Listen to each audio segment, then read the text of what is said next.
Asubuhi ya leo Mungu amenipa ujumbe unaohusiana na utoaji wa zaka pamoja na sadaka.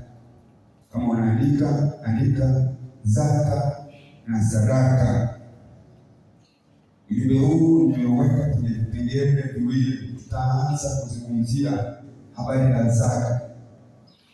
Kila mtoto wa Mungu au kila mtu aliyemwamini Bwana Yesu Kristo kuwa Bwana na Mwokozi wa maisha yake, tunajua nini maana ya zaka. Zaka ni kodi ya Mungu. Kama vile unavyoona taifa au nchi yoyote haiwezi kuwa na maendeleo pasipo wananchi wao kulipa kodi ya maendeleo ya nchi yao. Hivyo ilivyo hata katika ufalme wa Mungu.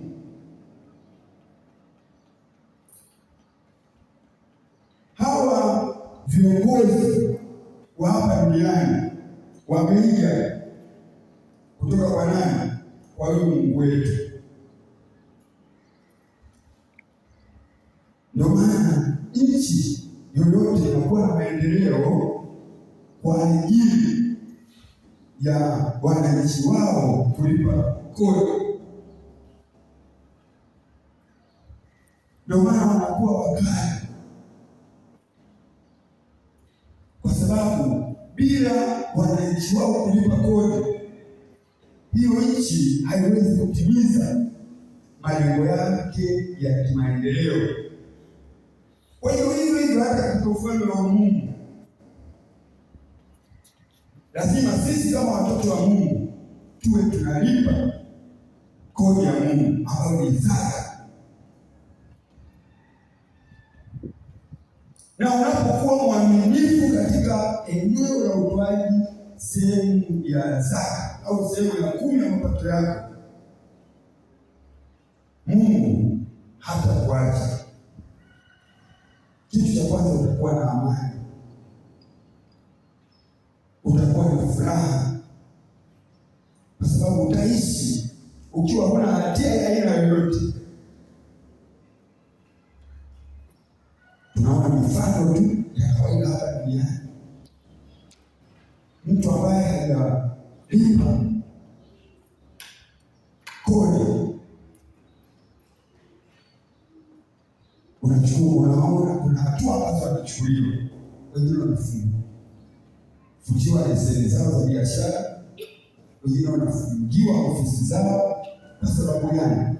Hawakulipa kodi ya maendeleo. Kwa hiyo hivyo hata mbele za Mungu wetu wa mbinguni kuna madhara ambayo sisi kama watumishi wa Mungu au sisi kama watoto wa Mungu tunayapata kwa kutokuwa tu waaminifu kwa kutoa sehemu ya 10 ya Mungu. Ziko hasara tutaziona.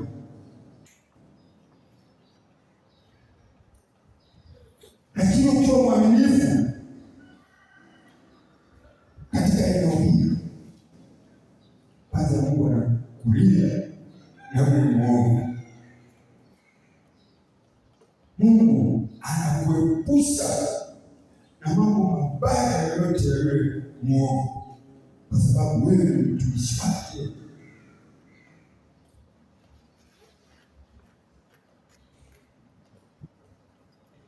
Wezi au adui hawezi kupata nafasi katika moyo wako wewe ukiwa mwaminifu katika eneo hilo la utoaji wa zaka au katika eneo hilo la utoaji wa sehemu ya 10 ya mapato yako. Asilimia kubwa sana ya watu wa Mungu leo hii tumeingia kwenye matatizo au kwenye laana kwa kutokuwa waaminifu tu katika eneo hilo la utoaji wa zaka Mungu ananipa huu ujumbe, ameniletea picha ya baadhi ya watu. Nasema mwangalie huyu maisha yake, mwangalie huyu, mwangalie huyu, mwangalie huyu. Kwa nini sio mwaminifu katika eneo la utoaji wa zaka? Imani, neno la Mungu ni kioo. Hakuna siri mbele za huyu Mungu wetu. Yaani kila unachokifanya, na mwingine anaweza hata kusimama hapa madhabahuni kwenye kipindi kile cha utoaji wa zaka, akawa pamoja na wale ambao wanatoa zaka, lakini ndani ya moyo wake kila anachokitoa sio sahihi mbele za Mungu wetu. Nakumbuka miaka mingi kidogo, tulikuwa na watu hapa kanisani wengi tu. Sasa siku moja mimi nimelala usiku wa manane, nashangaa naletewa picha ya mtu. Mungu ananiambia kabisa, hivi wewe unajua, unafikiri huyu kile anachokitoa madhabahuni ndio sehemu ya 10 kweli ya mapato yake? Yaani ameniletea ile picha kabisa ya yule mtu, alafu tuko naye hapa kanisani. Ndio tunasema tuko naye. Akaniambia, wewe unafikiria huyu kile anachokitoa madhabahuni ndio kweli ndio sehemu ya mapato yake? Kumwambia Mungu, wewe unajua. Jina la Bwana libarikiwe. Kwa hiyo ndio maana ninasema kwa Mungu, jamani, hakuna siri, kwa sababu amesema wazi katika neno lake kuwa yale tunayoyaonayo au yale tunayofanyayo siri, Mungu atayaweka nuruni. Kwa hiyo kwa Mungu hakuna siri. Nimesema tunazungumza habari ya zaka na sadaka. Zaka sio sadaka. Zaka ni kodi ya Mungu, kama nilivyotangulia kusema, ni sehemu ya 10 ya Mungu ya mapato yetu tunayoyapata. Na faida ya mtu anayekuwa mwaminifu katika eneo la utoaji wa zaka, kwanza Mungu anakupa afya nzuri. Hiyo ndio faida mojawapo. Mimi mwenyewe ni shahidi. Mimi mnavyoniona hapa, sijui hata kama nimeenda hospitalini mwaka gani. Yaani sijui, nishasahau kama nimeenda hospitalini tarehe gani au mwaka gani, sijui. Kwa sababu gani? Mungu ananilinda, ananiepusha na mishale yote ya yule mwovu. Kwa sababu gani? Anajua moyo wangu ulivyo. Kwa hiyo unapokuwa mwaminifu katika eneo la utoaji wa fungu la 10, Mungu kitu cha kwanza anakupa afya katika mwili wako, anakuepusha na uharibifu wa kila aina unaotoka kwa yule mwovu, kwa sababu yeye ni mtumishi wake. Huyu ni mtumishi wake. Sasa unapoumwa unamtumikia sana. Kwa hiyo ni faida mojawapo ukiwa mwaminifu katika eneo la utoaji wa fungu la 10. Faida ya pili, Mungu anakupa ulinzi. Anakupa ulinzi. Ulinzi huo anakulinda kila uingiapo na kila utokapo. Yaani sisi kama tumepewa yale macho ya rohoni, tukawa tunatembea nayo, kama tukawa tunaona kama tunavyoona kwenye macho haya ya nyama, wengine msingetembea barabarani kwa ajili ya mambo yanayoendelea katika dunia hii leo hii. mitego mingi sana ambayo Mungu anatuepusha nayo. Siku moja Mungu akanifunulia kitu, akanifundisha kitu. Nilikuwa natembea kama unavyoona uwanja wa mpira ulivyokuwa ulivyokaa vizuri, unakuta hakuna shimo, hakuna kitu chochote cha kumdhuru mchezaji. Sasa siku moja Mungu akanifunulia kitu, akanifundisha kitu tena. Ameniletea picha iko kwenye uwanja wa mpira, lakini kwenye ule uwanja wa mpira kumbe niliona chini huko, kumbe adui amechimba nini? Shimo. Anachimba shimo. Sasa Mungu akaniambia, hebu chungulia, angalia, kuna shimo kubwa. Mtu akitumbukia kwenye ile shimo hawezi kupona tena. Lakini mimi nikawa natembea kwenye ule uwanja ninavyotaka, tena kwa mwendo wa kujisikia. Kwa sababu gani? Huyo aliyenionyesha hachini na kitu chochote, na hakuna mtu yoyote ambaye atainuka juu yake. Nikawa natembea kwenye ule uwanja kama nilivyotaka, bila hofu ya aina yoyote. Kwa hiyo ndio uzuri jamani wa kuwa na huyu Mungu wetu wa mbinguni, anakupatia ulinzi. Sasa ukiwa na ulinzi wa Mungu utaogopa nini? Ina Bwana ibarikiwe. Kitabu chetu ambacho tutaanza nacho ni kitabu ambacho tumekizoea sana. Hebu tufungue Malaki sura ya 3 mstari kuanzia wa 8. Mstari wa 8 hadi ule wa 10. Nitasema katika jina la Bwana. Neno la Mungu linasema hivi: Je, mwanadamu atamwambia Mungu? Ni kama swali ambalo Mungu anatuuliza sisi wanadamu, kwa je, mwanadamu atamwambia Mungu? Yeye anasema hivi, lakini ninyi mnaniambia mimi. Mwanadamu tena anasema, lakini ninyi. Mungu anaendelea kusema, lakini ninyi mwasema. Yaani sisi tunasema sasa, tumekuibia kwa namna gani? Anaendelea kusema kwa anasema mmeniibia zaka na dhabihu.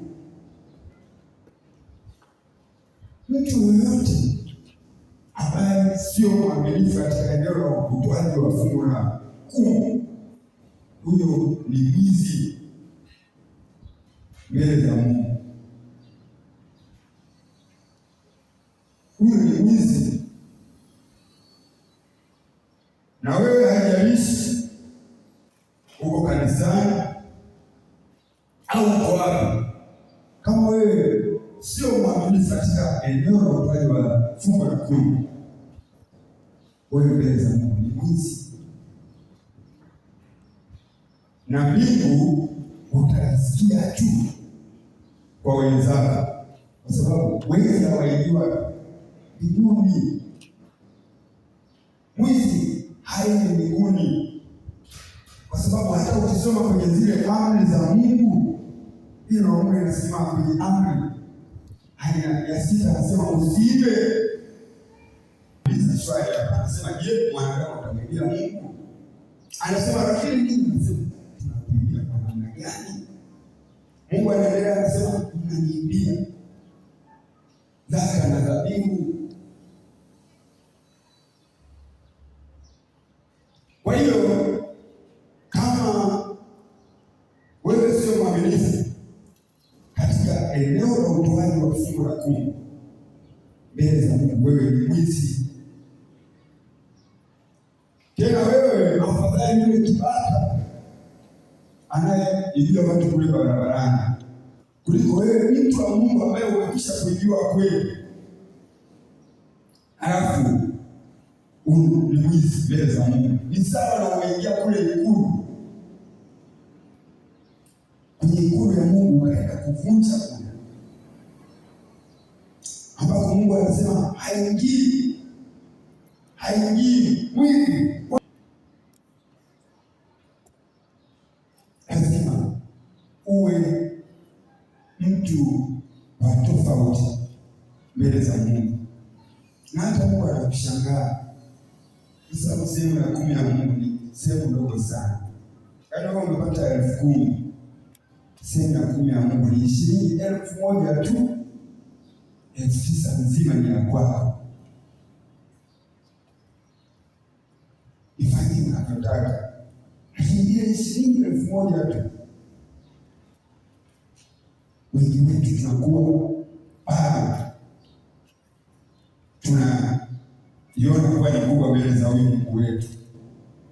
Hivi kama ungekuwa na akili ukajitambua, ukajua kuwa hivi hii hela huyo aliyeniwezesha kuipata ni nani, mpaka nisiwe mwaminifu katika eneo hili. Ndio maana watu ambao wamejitambua, ile sehemu ya 10 anatoa zaidi ya ile, kwa sababu anajua anachokifanya, amejua siri.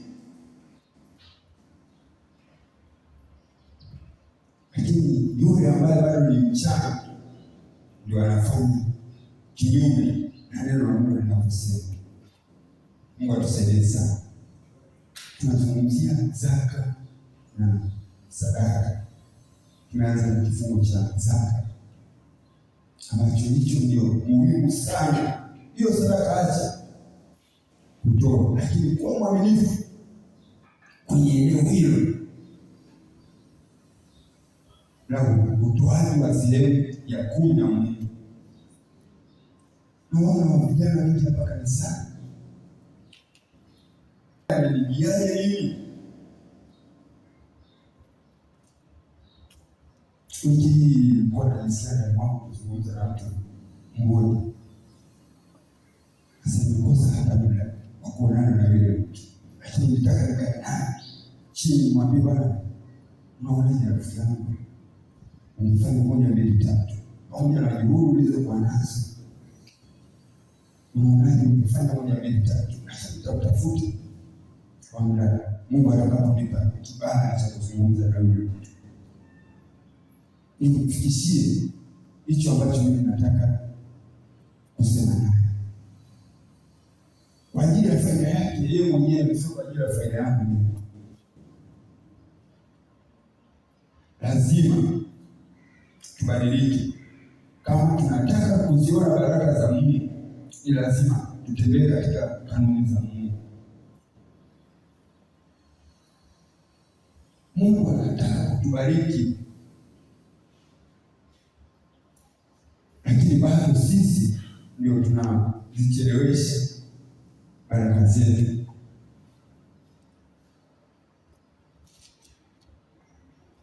Tunajifunza habari za utoaji wa zaka na sadaka. Tumeanza na kifungu cha zaka.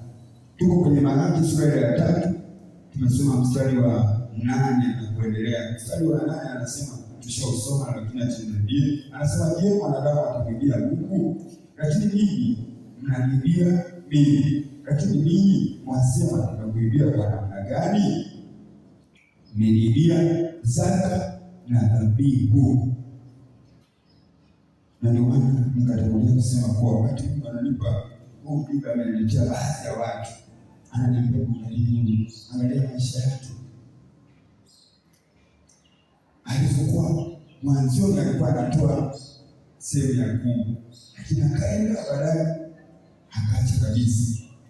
Angalia sasa maisha yake yalivyo, na ndivyo ilivyo.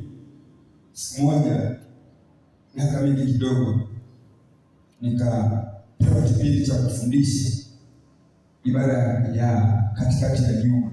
Siku hiyo alikuja mtu mmoja tu, anafungua Biblia kwa ujumbe kama huu leo mtuaye. Nikaja, tukamshukuru Mungu, tukafungua ibada, tukaendelea kama hivi tunavyoendelea siku ya leo. Nikafikisha ule ujumbe kama Mungu alivyo niwezesha kuufikisha. Mwishowe kabisa yule mtumishi anasema, mtumishi, naomba uniombee. Huu ujumbe umekuja kwa ajili yangu. Nikamwambia, shida yako ni? Akasema, mimi bwana, nilikuwa na mwaminifu sana katika eneo la utoaji wa zaka, lakini nimetoa, baadaye nikaona mbona sioni matokeo, nikaacha. Jibu nililompa, nikamwambia, sikuombee. Ninachotakiwa wewe, omba toa mbele za Mungu, kwa sababu wewe unapotoa hiyo sehemu ya kumi ya Mungu, kwanza lazima ujue kuwa hiyo sio ya kwako, hiyo ni kodi ya Mungu. Na wewe wakati unaendelea kutoa,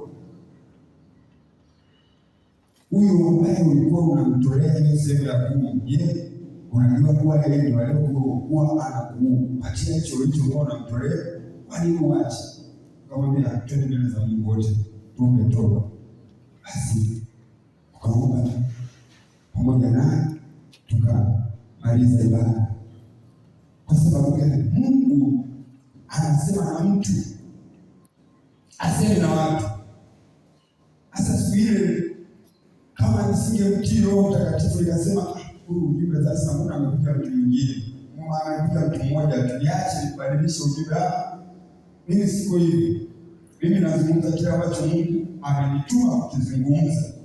Ndio maana nilipomaliza, yule mtu anasema, mtumishi, naomba uniombee. Basi kwa hiyo tunazungumzia habari za utoaji wa zaka na sadaka.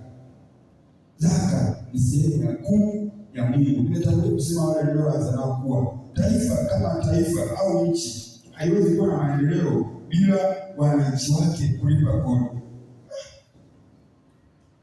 Unapokimbia sasa, mstari wa 9 anasema hivi, ninyi mmelaaniwa kwa laana, maana mnaniibia mimi na taifa hili lote. Ndio maana nikatangulia kusema kuwa usipokuwa mwaminifu katika eneo la utoaji wa zaka unaingia kwenye laana. Na nikatangulia kusema kuwa watu wengi wamepatwa na matatizo katika maisha yao au katika familia zao kwa kutokuwa tu waaminifu katika eneo la utoaji wa zaka. Sasa Mungu anasema nyinyi mmelaaniwa kwa sababu tu ya kutokutoa zaka. Usipokuwa mwaminifu katika eneo la utoaji wa zaka unaingia kwenye laana.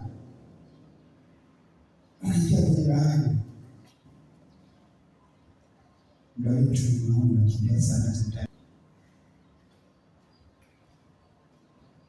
Wakumi anasema hivi, leteni zaka kamili ghalani, ili kiwemo chakula katika nyumba yangu, mkanijaribu kwa njia hiyo, asema Bwana wa majeshi, jue kama sitawafungulia madirisha ya mbinguni na kuwamwagieni baraka hata isiwepo nafasi ya kutosha au la. Yaani, unapokuwa mwaminifu,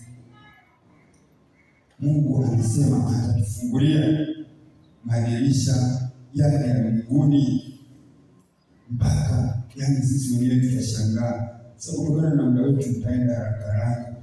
Ukisoma pia kitabu kile cha Hagai sura ya 1 mstari wa 6, hayo pia na madhara ya mtu ambaye asiyekuwa mwaminifu katika eneo la utoaji wa zaka. Kuna maneno hapa ambayo Hagai ameyasema, nayo sio mazuri pia kwa kwetu sisi kama watoto wa Mungu.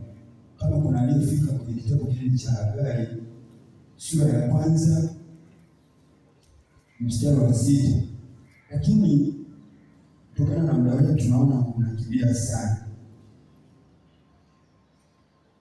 Hii Hagai, kusoma hicho kitabu cha Hagai sura ya 1 mstari wa 6, anasema mtu anapata mshahara au mtu unapata mshahara au utakuwa tu mwaminifu katika eneo la utoaji wa fungu la 10. Unapata mshahara sawa, umeajiriwa wewe, hata ulipo milioni 10 au milioni 50, lakini maandiko yanasema unaingiza kwenye mfuko leo fanyaje? Uliotoka.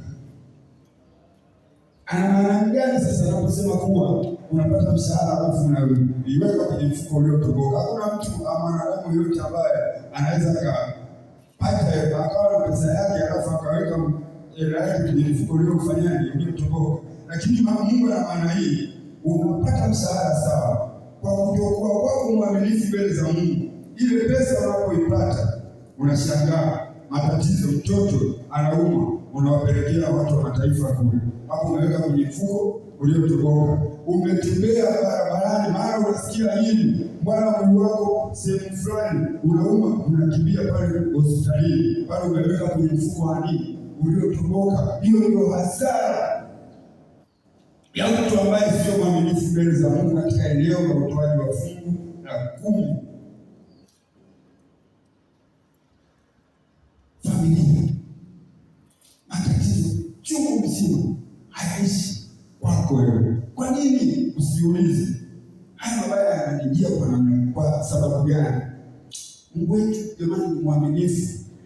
Mimi ndio maana nitakuja kusema kuwa mimi nilisahau mwaka ambao nimeenda wapi hospitalini, kwa sababu Mungu ananilinda, ananiepusha na mitego ya kila aina ya roho mwovu, kwa sababu anajua moyo wangu ulivyo.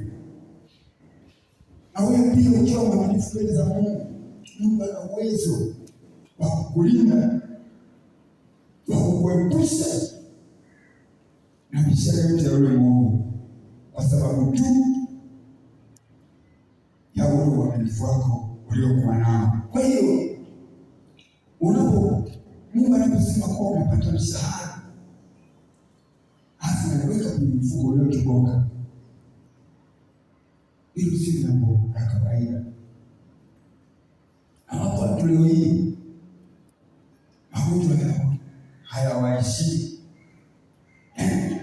Ikitoka hili naingia, ikitoka hili naingia. Hapana, usiulize.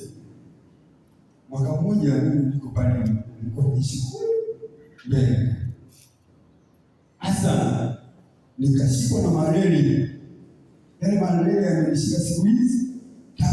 Lakini yale malaria, yaani katika mwili wangu nikajua kabisa kama niliugua labda miaka hii 3. Basi nimekaa kwenye kitu pale na mtafakari Mungu. Nikanijia neno la maarifa, nikamuuliza Mungu, hebu niambie, hili linalopitia lilitoka kwako au limetoka kwa yule mwovu?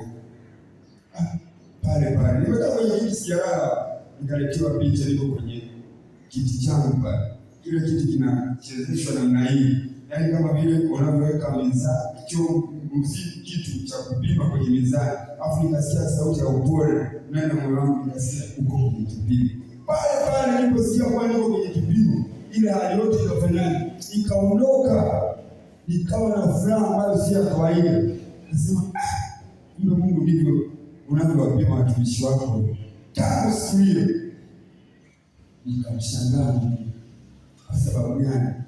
Mungu anasema mabaya yanapokujia, hebu tulia kwanza, tafakari ukuu wa Mungu, uulize Mungu.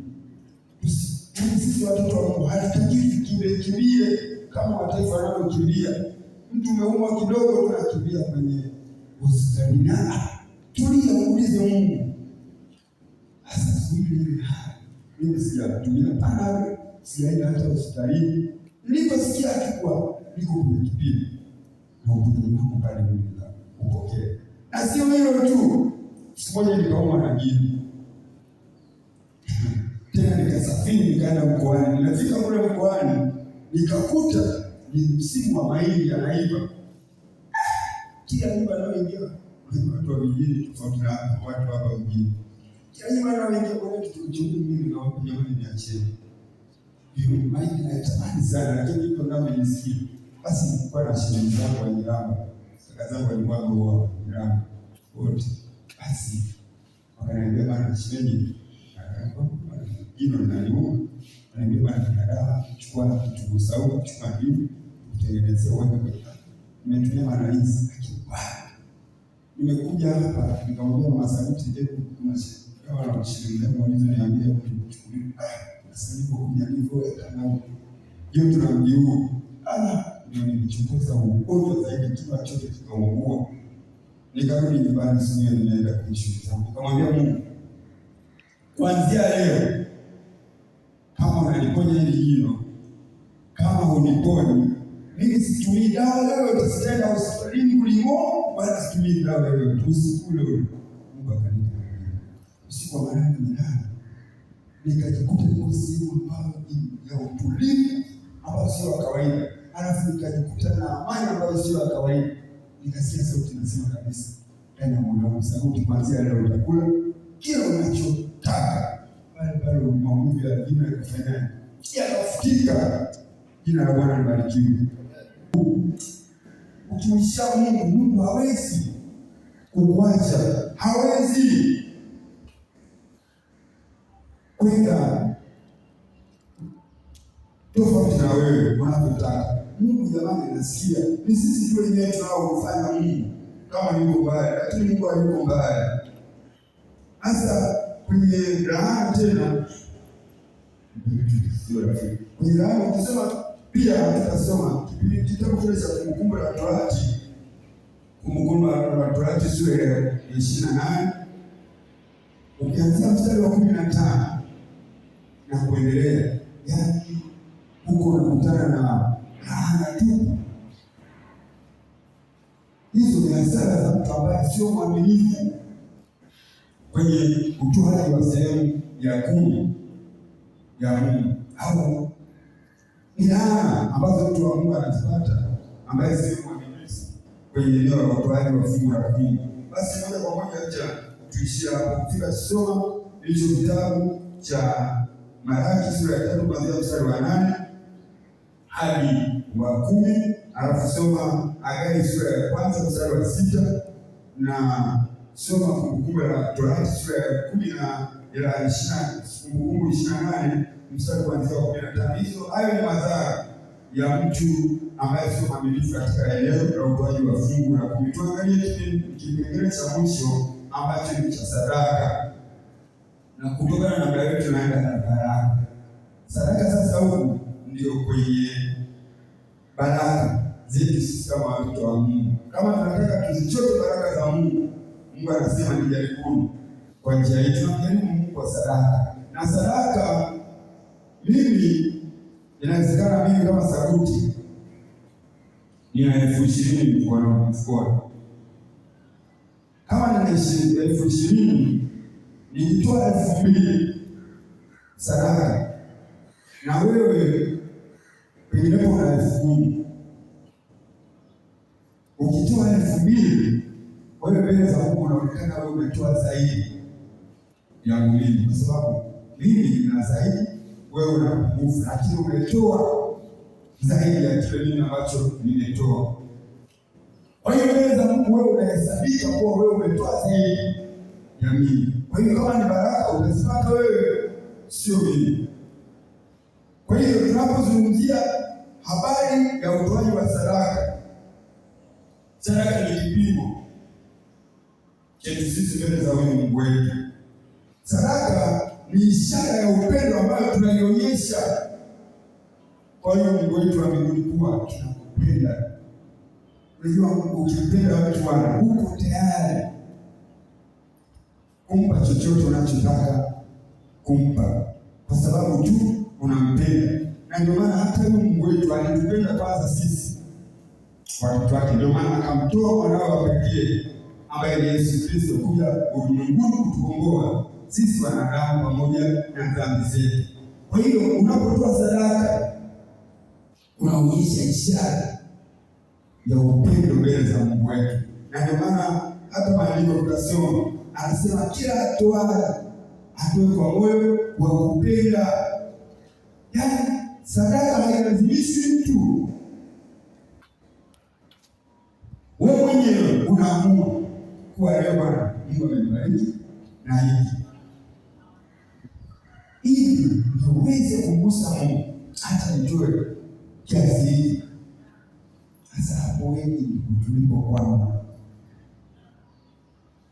yaani hapo watoto wa Mungu tulipo kwamba, lakini wapo watu ambao hawamjui Mungu, wanatoa sadaka kama hawana akili nzuri. Na hata kwenye Biblia wapo Ukisoma habari za Kornelio, Kornelio alikuwa hamjui Mungu, lakini hebu soma kitabu kile cha Matendo sura ya 10 kuanzia mstari wa kwanza. Alikuwa anatoa sadaka, anawapa watu sadaka nyingi, mpaka sadaka zake zikawa ukumbusho mbele za Mungu. Ni kwa sababu gani? Alikuwa anaugusa moyo wa Mungu. Watu ambao Mungu anawaangalia kwa jicho la tatu kwa ajili tu ya utoaji wa sadaka. Kwa hiyo tunapozungumzia sadaka, sadaka ni mlango wa kufungua baraka zako kutoka kwa Mungu. Ndio maana ukisoma hata ile bahati tuliyoanza nayo sura ya 3 mstari wa 12, anasema nijaribuni kwa njia hii kama sitawafungulia madirisha ya mbinguni. Tunajaribu kwa sadaka. Wengine walikuwa wanahitaji kitu fulani, wakaweka nadhiri kabisa mbele za Mungu. Akamwambia Mungu, nilifanyia 1, 2, 3. Azima. Nitafanya 1, 2, 3. Mfano mdogo tunamwona Hana. Hana alikuwa miaka mingi hana mtoto. Akaweka nadhiri mbele za Mungu. Akamwambia Mungu, siku utakayopatia mtoto mimi tena wa kiume, huyo mtoto mimi nitamtoa dhabihu mbele za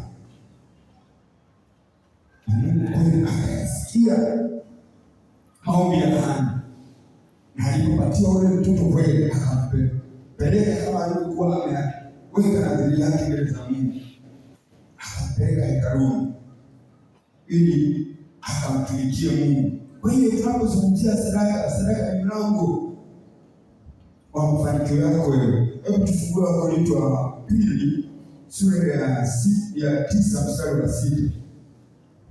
9 mstari kuanzia wa 6 neno la Mungu linasema hivi, lakini nasema neno hili, apandaye hapa atavuna hapa, apandaye kwa ukarimu atavuna kwa ukarimu. Anasema apandaye hapa atavuna hapa, apandaye kwa ukarimu atavuna kwa ukarimu. Ndio maana nikatangulia kusema kwa sadaka ni mlango wa baraka zako wewe. Kama unataka kupanda au kama unapanda hapa, ujue utavuna hapa. Kama unapanda kwa ukarimu, utavuna kwa ukarimu. Kwa hiyo ni juhudi zako wewe mwenyewe au ni bidii yako wewe mwenyewe uliyokuwa nayo juu ya kuzichota baraka za Mungu. Anasema kila mtu na atende kama alivyokusudia moyoni mwake, si kwa huzuni wala si kwa lazima, maana Mungu hupenda yeye atoaye kwa moyo mkunjufu.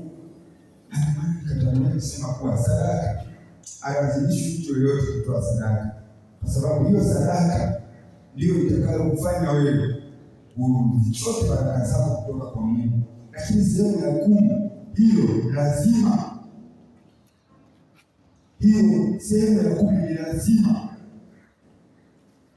Wachungaji wengi leo hii wanaogopa kufundisha washirika wao sehemu ya utoaji, kwa sababu wataonekana mbele ya washirika wao kwa wao wanapenda nini? Wanapenda fedha. Lakini sio hivyo. Ukiwa mchungaji lazima uambie washirika wako ukweli, ili wewe usio kadaiwa nini na msao. Lazima uambie ukweli. Panapostahili kusema sema. Haijalishi wanakuonaje.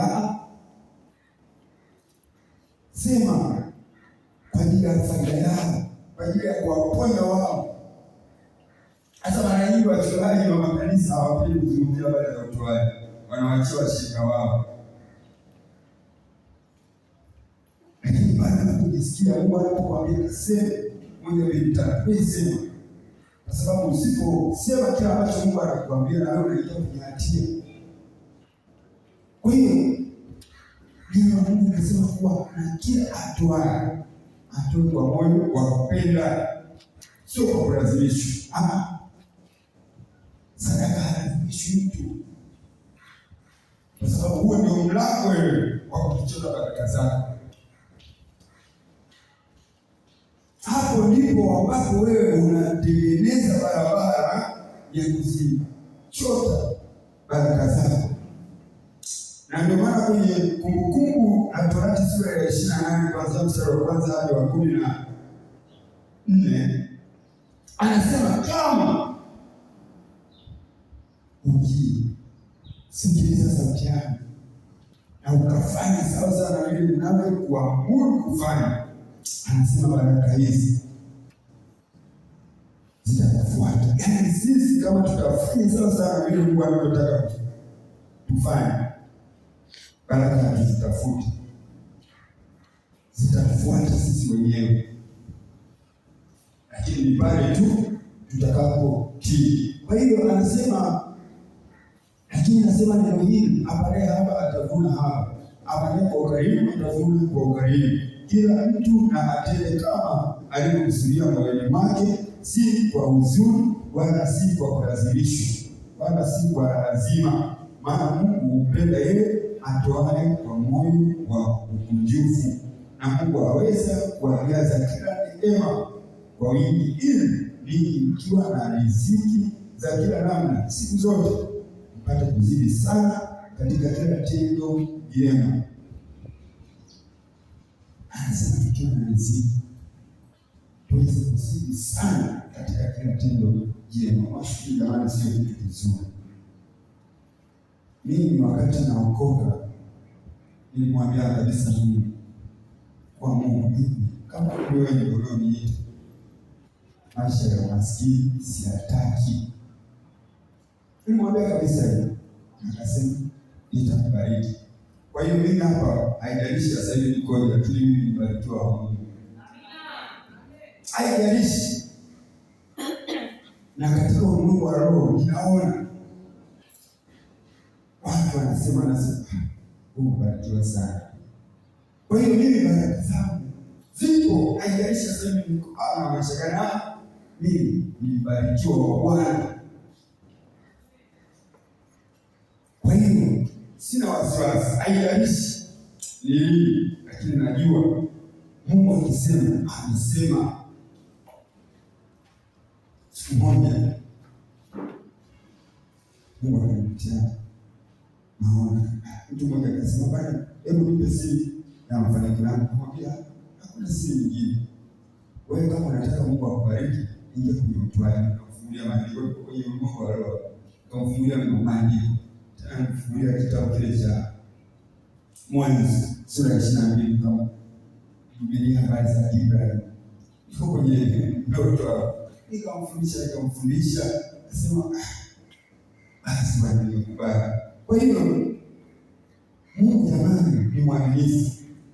Ukisoma kitabu kile cha Kumbukumbu kama nilivyotangulia kusema, acha kipindi kidogo hapo, kwa bidii kutunza kuyafanya maagizo yake yote ni kuagizayo leo, ndipo Bwana Mungu wako atakapokutukuza juu ya mataifa yote, atakapokutukuza juu ya mataifa yote ya duniani, na baraka hizi zote zitakujilia na kupata usikiapo sauti ya Bwana Mungu wako.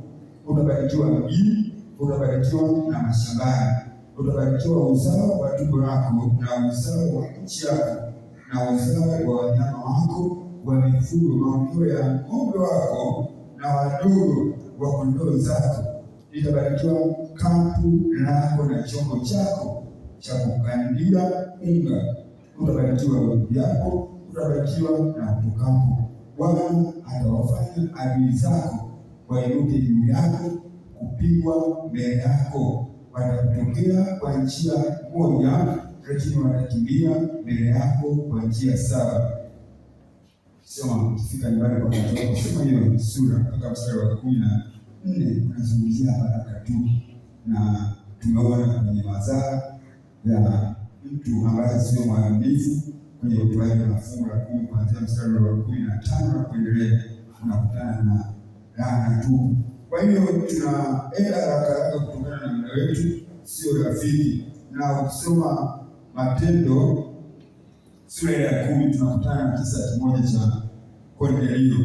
nitamwenda kusema tu muda fulani. Kornelio naye alikuwa mtoaji wa sadaka na alikuwa anaomba, lakini alikuwa pia mtoaji wa sadaka. Anaposimama hapo kutokana na muda wake anaweza akaongea tu, lakini kutokana na muda wake. Lakini unaposoma Biblia kwa wingi, mtu anapozungumza unajua anazungumzia kitu gani. Usoma kitabu kile cha Matendo sura ya 10 mstari wa kwanza, anasema palikuwa na mtu Kaisaria,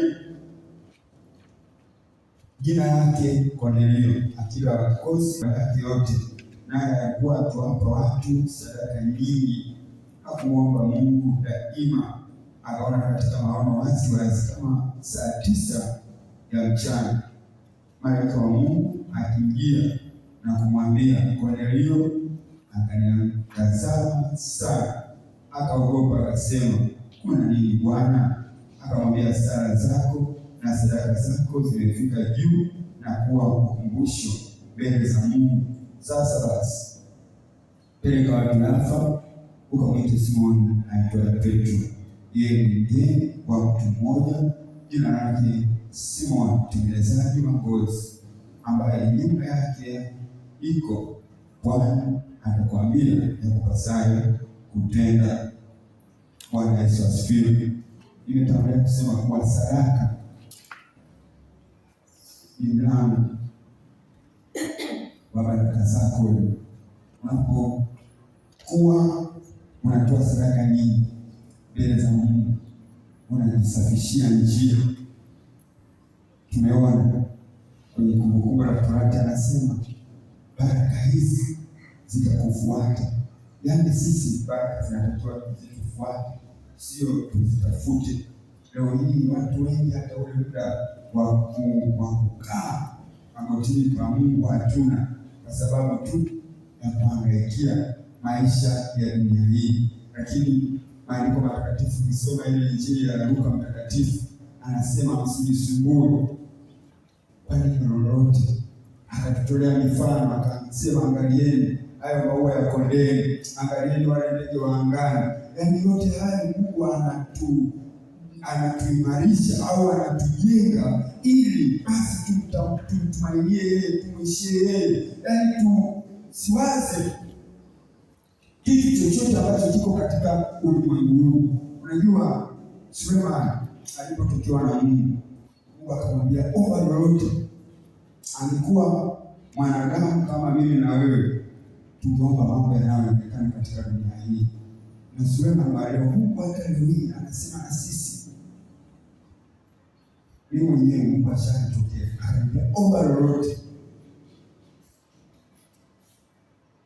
Sasa siku ile hata sijui nilichokiomba, nikawa tu na karatasi yangu nikaandika. Nakumbuka kabisa nimeota karibia miaka 20 iliyopita, lakini ndoto ya Mungu mimi hata yote miaka 30 iliyopita haifutiki. Yaani ndoto ambayo inafutika kwenye ufahamu wangu ile inayotoka pale, lakini ya Mungu hata hivi miaka mingapi haifutiki. Nasema omba lolote. Lakini Mungu sikia kweli, sio kweli, sikumbuki.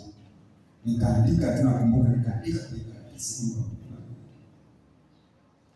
Kwa hiyo Sulemani aliomba hekima. Hekima ni kitu muhimu sana kwetu sisi kama watoto wa Mungu. Hata wengi tumekosa kuwa waaminifu mbele za Mungu kwa sababu tu ya kukosa hekima. Hekima ni kila kitu. Ukiwa na hekima ya Mungu, wewe ni kila kitu. Na ukikosa hekima ya Mungu, umekosa vyote. Tunamhitaji sana Mungu leo hii atupe hekima yake. Ukitembea na hekima ya Mungu, hakika hatutakuwa na wasiwasi, hatutakuwa na mashaka, hatutakuwa na uoga wa aina yoyote. Hasa maandiko ni mengi sana. Usoma ile Luka sura ya 21 mstari ule wa kwanza, kuna kisa cha yule mama mjane enzi za Bwana Yesu alipokuwepo hapa duniani.